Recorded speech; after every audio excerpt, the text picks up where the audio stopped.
Stop saying you need to spend less money. It doesn't work. Does it work for you? It doesn't work for me. I wouldn't even know how to know that it did work if it worked, which it doesn't. What am I aiming for? How do I know that I've spent less enough? I think there's a better way to frame this whole saving spending thing.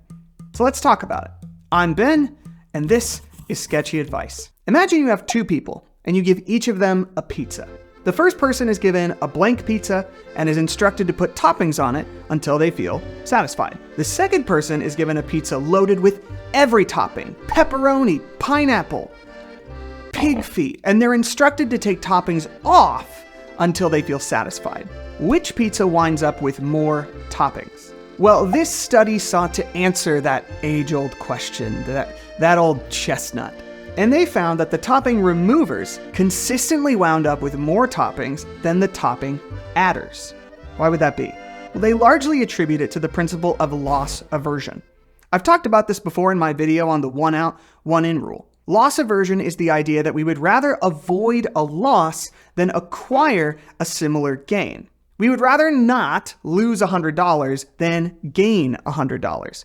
Because losing $100 is psychologically more painful than gaining $100 is joyful. And this leads to some interesting behavior. For instance, let's say I give you two options. I give you $50 right now, no questions asked. Or I flip a coin. If it's heads, I give you $100. But if it's tails, you get nothing. Which option would you take? The $50 or the double or nothing coin flip? Now imagine the opposite. You either lose $50 right now, or I flip a coin. Heads, you lose nothing. Tails, you lose $100. Which would you rather do? Now compare your two answers. If you're like most people, you took the $50 in the first example, but went for the coin toss in the second. When it comes to gains, we like a sure thing. But when it comes to losses, we'd rather risk losing more than definitely losing something. In fact, researchers have found that we can change how people approach the same decision simply by the way we frame it. For instance, let's say you're like me and you need glasses or contacts to see properly, and you're offered a chance to try a new medical procedure to fix your eyesight for free. Then the surgeon tells you there's a 5% chance this procedure will actually blind you for the rest of your life. How do you feel? Now, instead of that, say the surgeon tells you there's a 95% chance that this procedure will go perfectly and permanently fix your eyesight. How do you feel now? In both cases, they basically told you the same thing, but one was framed as a loss, while the other was framed as a gain. How we frame our choices significantly impacts how we respond to them. So think about what happens when we say, I need to spend less. That's a loss, right? When we say spend less, we're generally thinking abstractly about changing a number on a spreadsheet. But in real life, spending less looks like changing your eating routine, or saying no to fun things, or cutting something out of your life.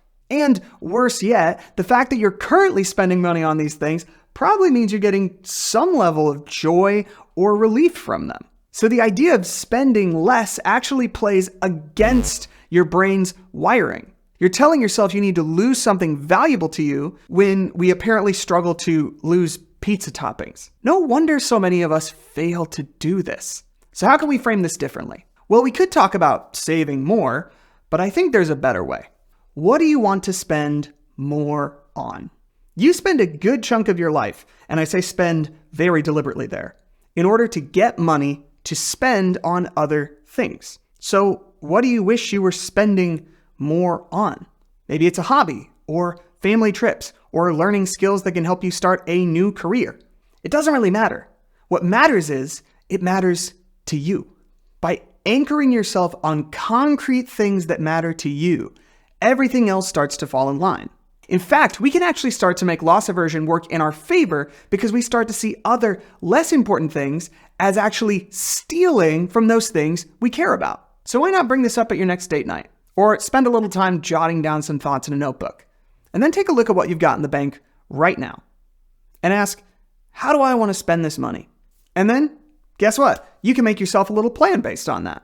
Give all those dollars specific jobs so that you know that money is going toward what you want.